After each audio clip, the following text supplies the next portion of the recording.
오늘 설교 제목은 그가 다시 이르시되라는 제목으로 말씀 증거하겠습니다. 오늘 본문 간단합니다. 이스라엘 예루살렘 바벨론으로부터 함락되었습니다. 바벨론 포로 생활이 본격적으로 시작되는 시점입니다. 그럼에도 포로로 끌려가는 자가 있는가 하면 그 땅에 남는 자도 있습니다. 예레미야 선지자는 바벨론으로 끌려가는 포로자의 신분에서 다시 이스라엘에 남는 자가 되는 장면이 바로 오늘 본문입니다.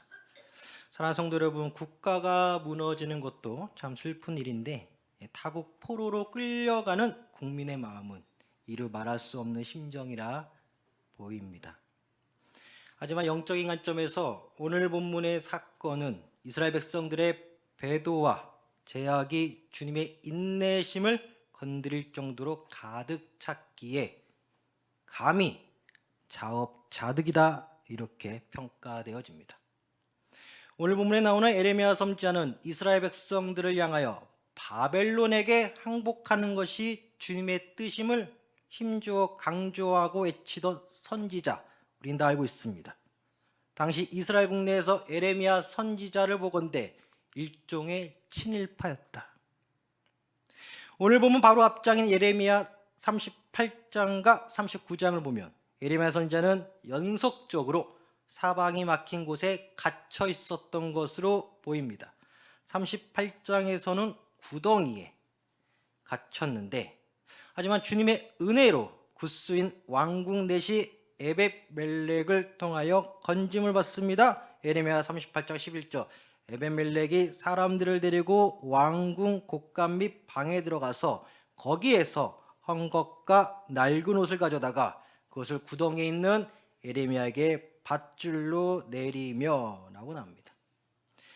39장에서는 감옥들에 갇혔는데 주님의 은혜로 바벨론 느부갓네살 왕에 의하여 감옥들에서 풀려납니다. 예레미야 39장 11절과 12절을 보니까 바벨론의 느부갓네살 왕이 예레미야에 대하여 사령관 느부사라단에게 명령하여 이르되 그를 데려다가 선대하고 해하지 말며 그가 내게 말하는 대로 행하라 합니다. 이렇듯 예레미야 선지자는 구덩이, 감옥들에 갇히고 풀려난 인생이었습니다. 예레미야 선지자가 또 결박된 채 바벨론 포로로 끌려가다 다시 풀리는 삶이 오늘 본문 1절 사령관 느부사라단이 예루살렘과 유다의 포로를 바벨론으로 옮기는 중에 예레미야도 잡혀 사슬로 결박되어 가다가 라마에서 풀려난 후에 말씀이 여호와께로부터 예레미야에게 임하니라. 풀리면서 바벨론 사령관 이방인 느부사라단으로부터 뜻밖의 말을 듣는 예레미야 선지자입니다. 이 말 자체만을 놓고 보면 마치 이스라엘 선지자가 하는 말 같습니다. 본문 2절과 3절, 사령관이 예레미야를 불러다가 이르되 내 하나님 여호와께서 이곳에 이 재난을 선포하시더니 여호와께서 그가 말씀하신 대로 행하셨으니 이는 너희가 여호와께 범죄하고 그의 목소리에 순종하지 아니하였으므로 이제 이루어졌도다. 이 일이 너희에게 임한 것이니라. 이 말의 역시 핵심 무엇입니까? 바벨론 포로는 곧 이스라엘 백성들의 자업자득의 결과라는 것입니다. 이방인 바벨론 사령관 주님께 쓰임받는 대선지자 예레미야에게 한다는 말이 너희들 잘못이야. 우리 바벨론에겐 잘못이 없어. 그러면서 본문 4절을 보니까 사령관 느부사라단은 예레미야 선지자를 풀어주면서 다음과 같이 제안합니다. 나랑 같이 바벨론으로 가자. 그러면 내가 너의 안전을 책임지리라. 이게 싫으면 너 예레미야가 가고 싶은 곳으로 가라 제안합니다. 본문 4절 보니까 보라, 내가 오늘 내 손에 사슬을 풀어 너를 풀어주노니 만일 네가 나와 함께 바벨론을 가는 것을 좋게 여기든 가자. 내가 너를 선대하리라. 만일 나와 함께 바벨론을 가는 것을 좋지 않게 여기거든 그만두라. 보라, 온 땅이 내 앞에 있나니 네가 좋게 여기는 대로 옳게 여기는 곳으로 갈지니라 아니라.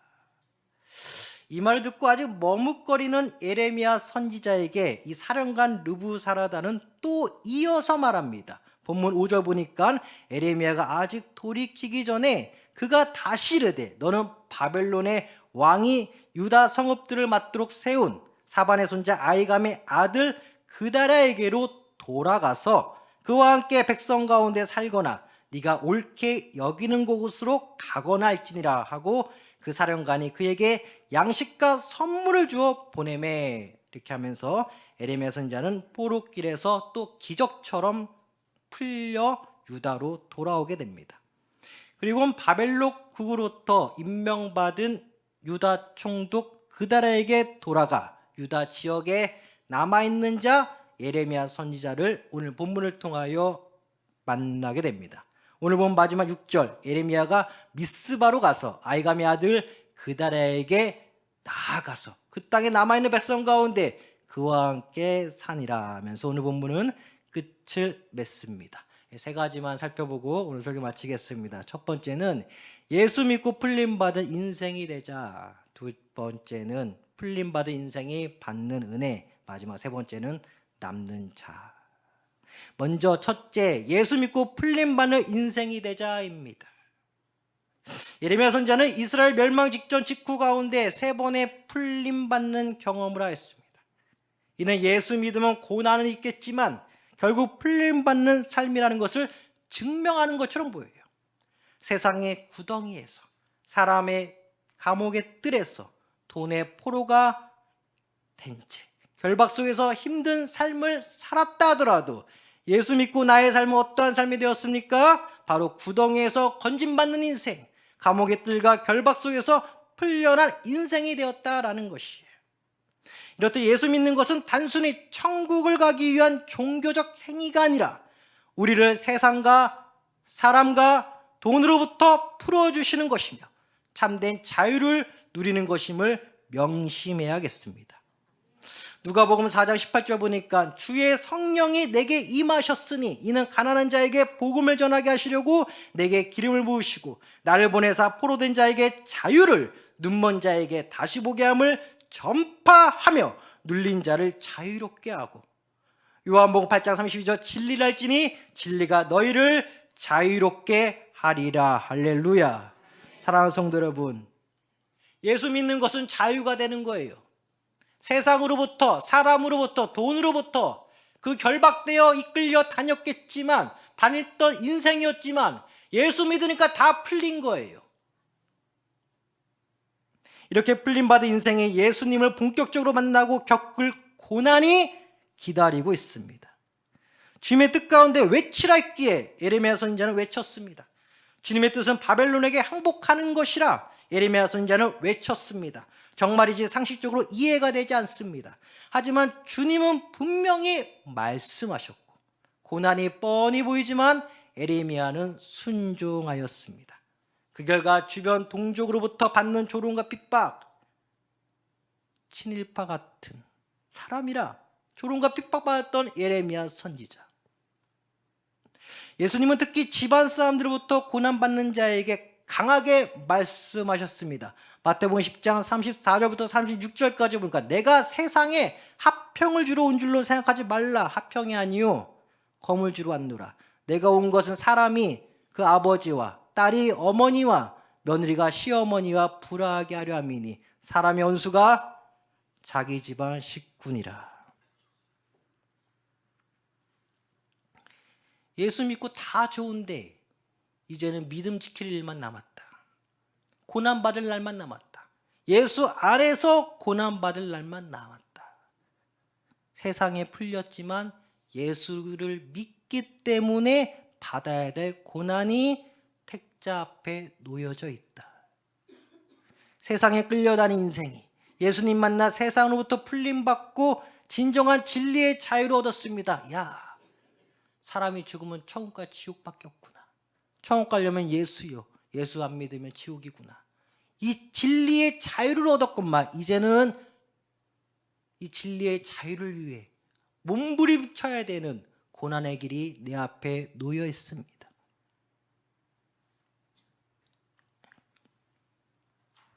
사랑하는 성도 여러분, 예수 믿고 자유를 얻었다라는 것은 진정으로 무엇을 의미하냐? 이제부터 나를 계속적으로 풀어주실 곧 예수님의 은혜밖에 없다는 것을 철저히 깨달아가는 인생으로 본격적으로 돌입했다. 예수 믿기 전에는 저 사람 이 사람, 예수 믿기 전에는 이 돈 저 돈, 예수 믿기 전에는 저 동네 이 동네, 예수 믿기 전에는 저 회사 이 회사, 예수 믿기 전에는 대학교 동창, 고등학교 동창, 대학원 동창. 그러나 예수 믿고 나니까 다 없어지고 오직 예수의 은혜로만 삶을 살게 된다라는 것을 철저히 깨달아가며, 죄송하지만 눈물 흘릴 날만 남았다. 기도하면서, 즉 끌려다니는 인생에서 예수님의 은혜로 오직 은혜로만 살아가는 자가 되었다라는 것이 진리의 자유를 얻은 자요, 진정으로 구원받은 자요, 진정으로 거듭난 자요, 진정으로 예수님의 자녀가 된 자요, 진정으로 창세전에 택함받은 자이다. 풀림받은 인생이 강구할 것은 오직 삼위일체 하나님의 은혜뿐입니다. 돌아갈 곳도 없어요. 세상 다시 돌아갈까? 사람에게 다시 돌아갈까? 돈에 다시 돌아갈까? 아니요. 못 돌아가요. 오직 예수의 은혜만이, 나를 풀어주는, 나를 풀리게 해주시는 그 예수님의 오직 그 은혜만이 나에게 남았고, 예수 믿기 때문에 나의 십자가를 지어야만 되고, 이제 고난이 내 눈앞에 있습니다. 그러기에 둘째, 풀림받는 인생이 받는 은혜입니다. 예수 믿고 풀림받아 자유 얻은 자가 받을 은혜는 무궁무진한데, 특별히 오늘 본문을 보니까 이러한 은혜도 있음을 발견하게 됩니다. 내가 말하기 전에 상대방이 먼저 말해주는 은혜, 순간적인 은혜죠. 본문 4절에서 분명히 사령관 느부사라단은 포로 예레미야 선지자를 풀어주면서, 야, 나와 같이 바벨론으로 가자. 이게 싫다면 너 가고 싶은 대로 가 라고 말했습니다. 그러나 곧이어 사령관 느부사라단이 말을 또 합니다. 본문 5절, 그가 다시 이르되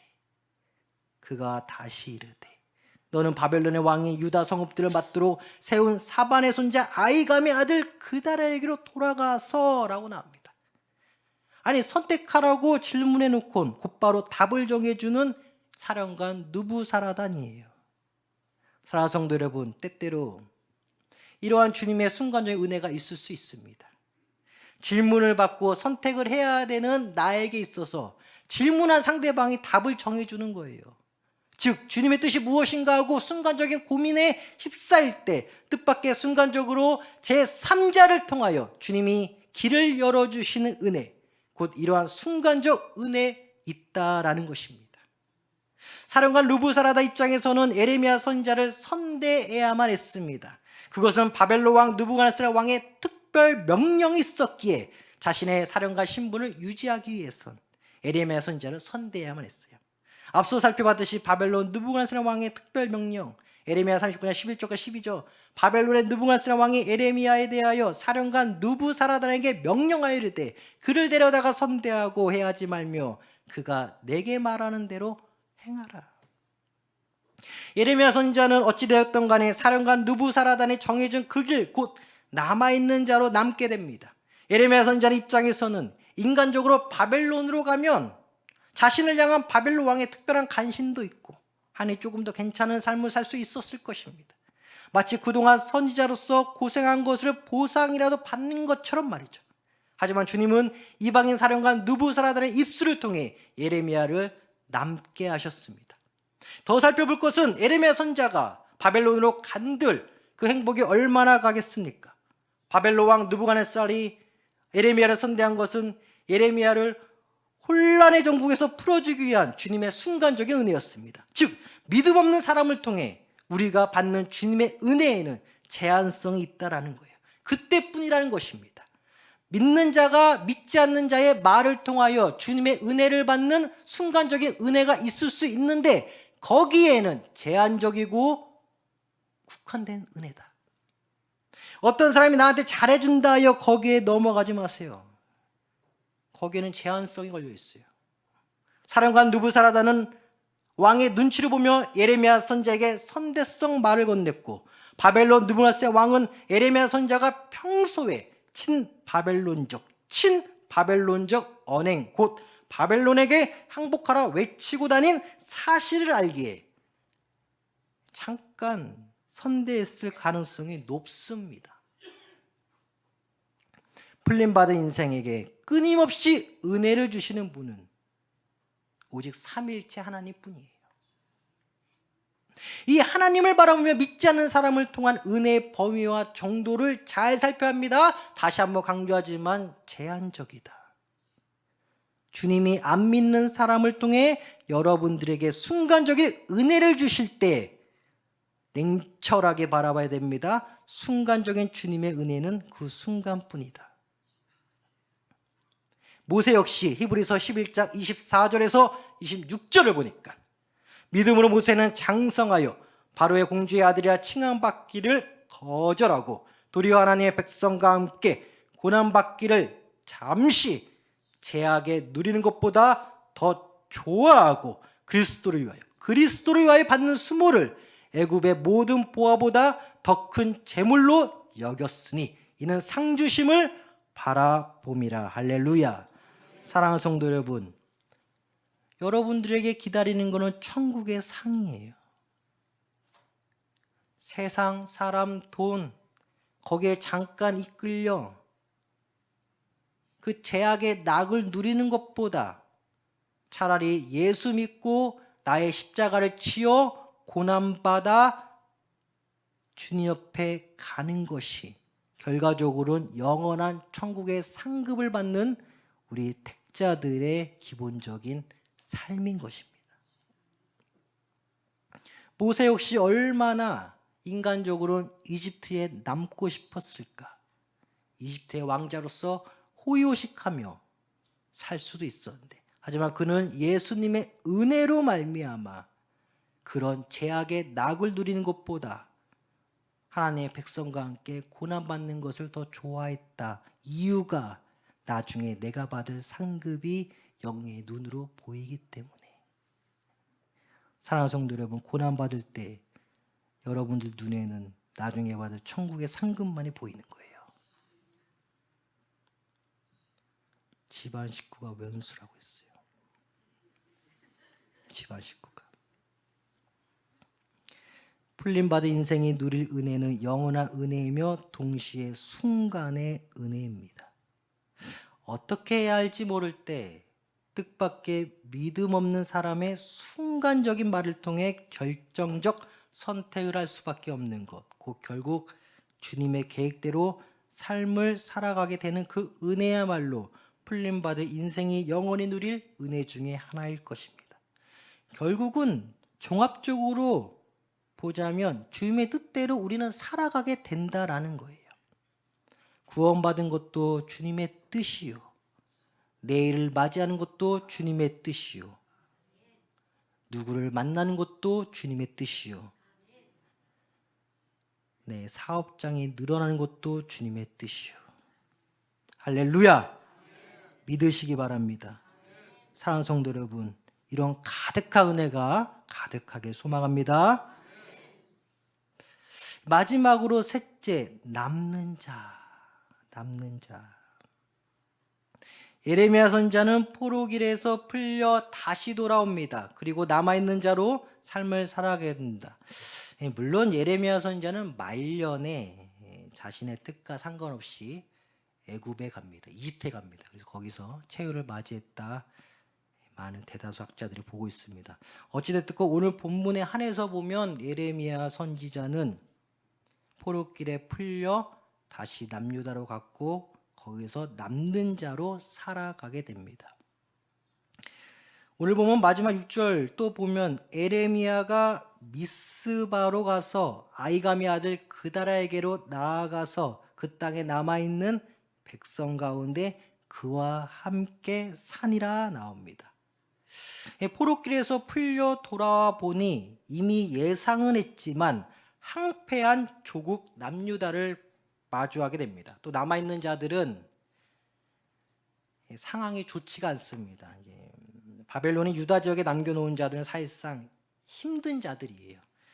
오늘 본문 6절에서 다음 구절 7절을 보면 들에 있는 모든 지휘관과 그 부하들이 바벨론의 왕이 아이감의 아들 그달에게 그 땅을 맡기고 남녀와 유아와 바벨론으로 잡혀가지 아니한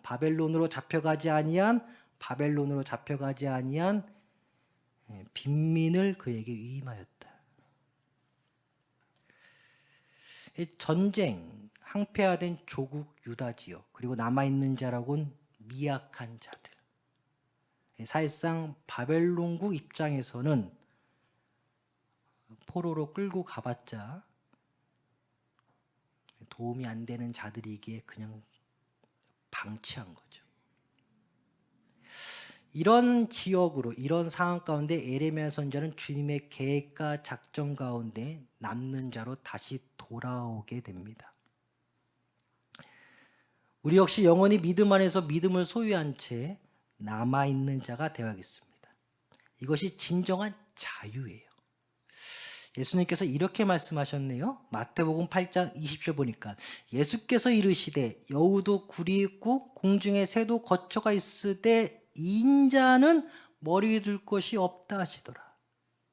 이런 예수님으로부터 풀림받은 우리 인생은 믿음으로 남음으로써 어떤 은혜를 맞이하냐? 고린도후서 8장 9절입니다. 우리 주 예수 그리스도의 은혜를 너희가 알거니와 부요하신 이로써 너희를 위하여 가난하게 되심은 그의 가난함으로 말미암아 너희를 부요하게 하려 하심이라 나옵니다.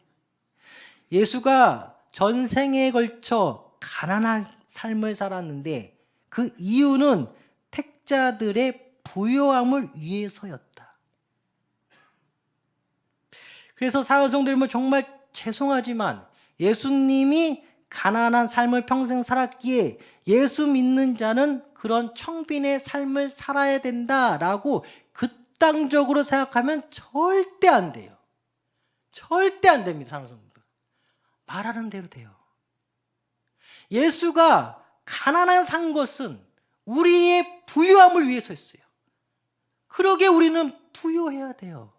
영적으로 부유해야 되고 하나님의 소망을 두고 주님께 물질과 사업의 확장을 강구하여 부유한 삶을 살아야 됩니다. 할렐루야! 이게 성경적이에요. 예수의 삶이 불쌍하다, 청빈의 삶을 살았다, 우리도 따라가자. 그 마음은 이해가 되는데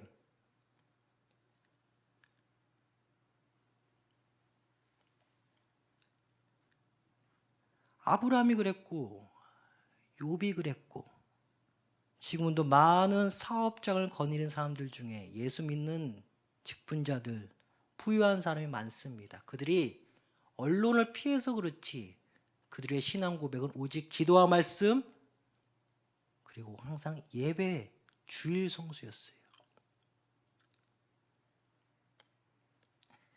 사랑하는 성도 여러분, 철야 때 좀 오셔야겠어요. 금요 철야 때 기도하러 좀 오셔야겠습니다. 기도해야겠어요. 우리가 세상과 사랑과 돈으로부터 풀림받은 진정한 믿음의 소유자인데 예수님은 우리로 하여금 부욕해 하시기 위하여 이 땅에서 친히 가난하게 사시다 보혈의 피를 흘리셨습니다. 우리는 주님으로부터 부유함을 누리는 자들입니다. 또한 부활 후 승천 직전 남아있는 제자들에게 말씀하시기를 누가복음 24장 49절 볼지어다 내가 내 아버지께서 약속하신 것을 너희에게 보내리니 너희는 위로부터 능력을 입혀질 때까지 이 성에 머물라 하시니라. 곧 약속하신 예수의 영 성령이 임하고 성령 받은 우리들이 누릴 은혜에는 평안도 있습니다. 십자가를 짊어질수록 하나님은 때때로 우리를 평안의 길로 인도하시는데 고린도후서 13장 11절 마지막으로 말하노니 형제들아 기뻐하라 온전하게 되며 위로를 받으며 마음을 같이하며 평안할지어다 또 사랑과 평강의 하나님이 너희와 함께 계시리라 거룩한 입맞춤으로 서로 무난하라. 그래서 우리가 예수를 믿고 각자 십자가를 짊어지며 고난의 삶, 즉 예수가 뜻하는 바 십자가의 길을 각자가 걸어가는데 우리가 그 안에서 평강과 은혜를 누리는 그 가운데 어떠한 은혜가 있냐? 바로 믿는 자들, 형제들을 바라보며 기뻐하라. 온전하게 되며 위로를 받으며 마음을 같이하여 평안할지어다. 사랑과 평강의 하나님이 너희와 함께 있으리라. 거룩하게 입맞춤으로 서로 무난하라. 그렇기 때문에 하나님이 주시는 평강의 은혜는 어디에서 가장 크게 누릴 수 있냐? 택자들이 모인 바로 우리 교회라는 거예요. 할렐루야. 이게 진정한 평강이에요. 세상에서는 예수를 믿고 이제 내가 짊어져야 될 십자가를 지고 고난의 길을 가는데 그 가운데서 하나님이 참 숨쉴 만한 평강을 주는데 거기에는 믿는 자들끼리 무난할 수 있는 공간, 믿는 자들끼리 위로받고 기뻐할 수 있는 공간, 그 예배당의 공간을 오늘 말씀 이 고린도 후서 13장 11절을 말씀하고 있습니다. 마지막으로 말하노니, 사도 바울이 고린도 교회를 향해 마지막으로 외쳤다. 성령의 능력, 성령의 감동하심을 쓴 편지 가운데 마지막으로 외쳤다. 그래서 우리 믿는 택자들은 각자 짊어져야 될 십자가의 길이 있고 동시에 예배당과 교회당에서 믿는 택자들끼리 서로 무난하며 기뻐함과 위로함과 하늘로부터 내려오는 은혜의 평강이 임하는 은혜가 있다. 사랑하는 성도 여러분, 그래서 우리가 모여야 돼요. 그래서 사랑하는 성도 여러분, 주일 성수해야 됩니다. 정말 주일 성수해야 돼요. 주일 성수하면 정말 사업 풀립니다. 주일 성수해야 돼요. 금요철야 감사하고 새벽기도 감사하고 수요예배 다 감사하는데 특별히 주일 성수해야 돼요. 전쟁 나도 주일 성수해야 돼요. 지진 나도 주일 성수해야 돼요. 정말 중요합니다. 믿음으로 끝까지 남아 있어야 돼요. 예배당에 거할 때 나는 남는 자로 정말 주님께 인정받는 자가 되는 거예요. 세상은, 사람은, 돈은 우리를 여전히 유혹해요. 거기에는 그런데 슬픔만이 가득합니다. 수고만이 가득합니다. 눈물만이 가득합니다. 인간의 그 얄팍한 그 자존심만이 남는 거예요. 근데 예수 믿고 그런 거에 다 풀림받습니다. 예레미야 선지자가 다 풀림받은 것처럼 우리가 세상으로부터, 사람으로부터, 돈으로부터 다 풀림받은 인생이에요. 우리 눈에는 내가 짊어진 십자가, 예수의 은혜와 평강만이 있습니다. 그 삼위일체 하나님, 오늘도 우리를 풀어주시고 내일도 우리를 풀려주시고 순간의 은혜를 주십니다. 영원한 은혜 가운데 그 순간의 은혜, 하지만 거기에는 제한성이 있어요. 믿는 없는 사람을 통해 나를 도와주시는 것에 대해서는 제한성이 있다. 우리가 영원히 누려야 될 것은 바로 영원하신 삼위일체 하나님의 그 은혜, 그리고 예배당에서 우리 믿는 자들끼리 모여 인사하며 위로와 기쁨을 얻는 평강과 은혜가 주님만 은혜 가운데 여러분께 가득할 줄 믿습니다. 다시 한번 강조하지만 사람 믿지 마세요. 다시 한번 강조하지만 세상으로 돌아가지 마세요. 돌아가지 마세요.